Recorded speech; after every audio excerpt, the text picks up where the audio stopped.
18 aprile 2021, Dorina Alla, 38 anni, è in casa con i due figli di 13 e 9 e il marito Gezim. I litigi tra i due sono frequenti. Quel pomeriggio scoppia il finimondo. Gezim si infuria, prende un martello, inizia a picchiare con violenza la moglie in cucina. Alla fine i colpi contati dai carabinieri saranno 12.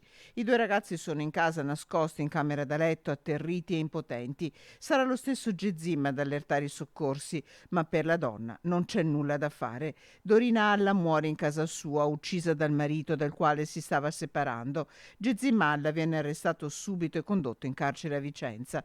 Nella mattinata di oggi la condanna per il delitto avvenuto nell'appartamento affittato dalla famiglia a Pove del Grappa. Il 53enne di origine albanese è stato condannato all'ergastolo. Non solo, la Corte d'Assise del Tribunale di Vicenza, presieduta da Antonella Toniolo, ha anche stabilito che l'uomo decada dalle responsabilità genitoriali e risarcisca i figli con una provvisionale immediata pari a 100.000 euro ciascuno.